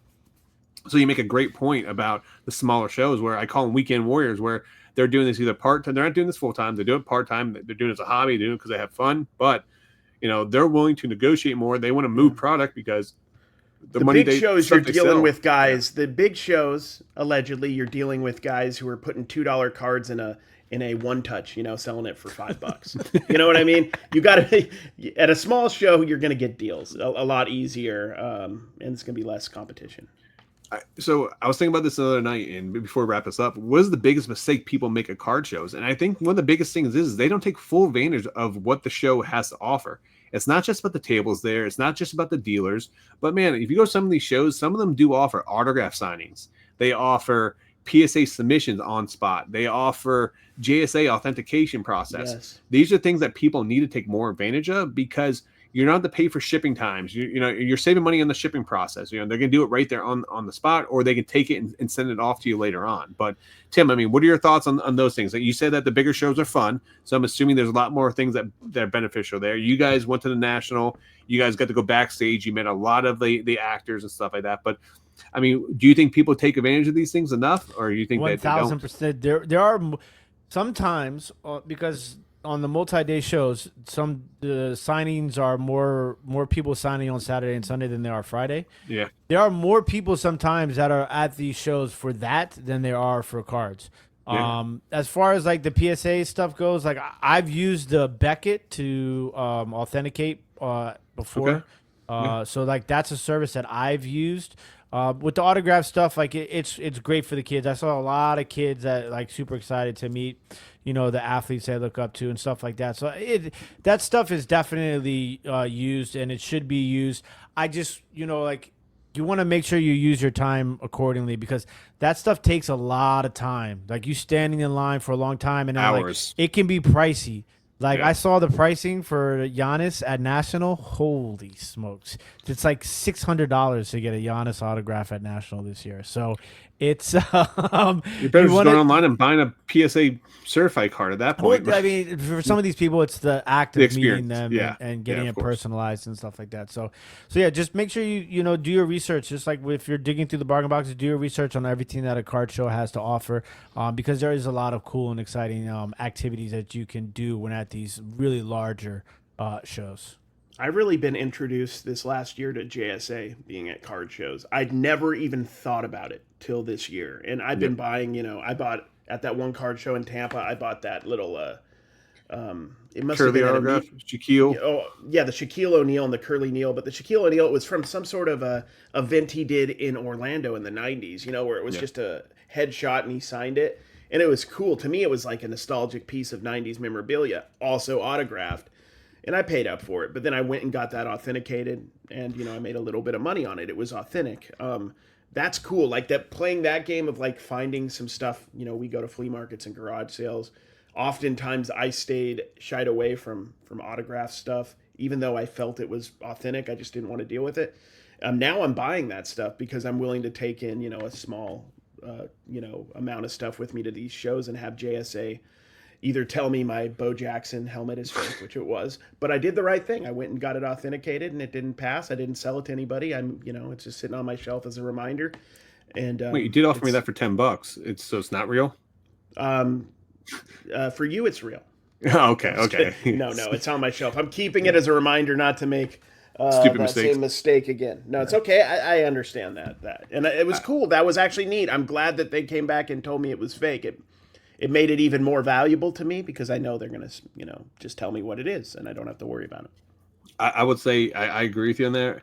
My last card show I went to, I didn't realize JSA was going to be there, and now I regret it because I have those Kobe and those LeBron autographs I need to bring in to get yelled at, saying that they're not authentic. So everyone in my videos could really give me a hard time, but it's going to be interesting. Dave, so.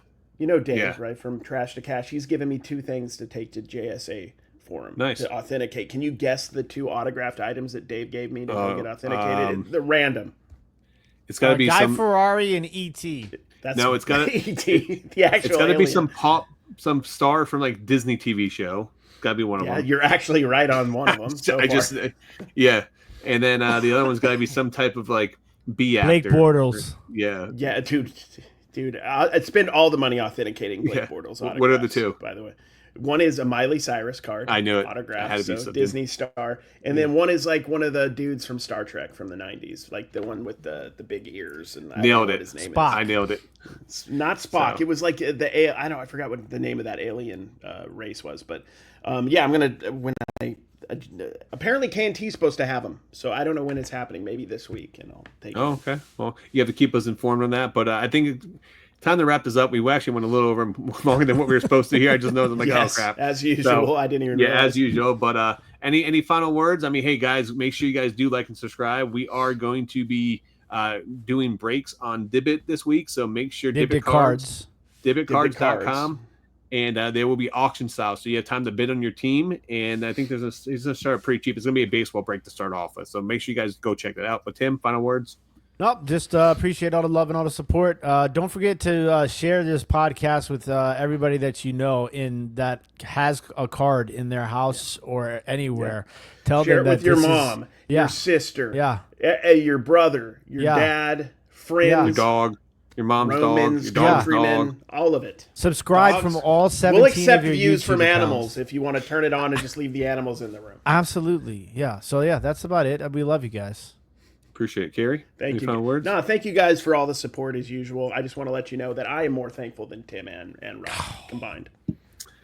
Well, on that note, Cary just took it all. He's the most thankful person here, so I guess I can't be thankful. So, all right, let's bring it in here. All right. No bangers on 3. 1, 2, 3. No bangers. No bangers. You better have done it.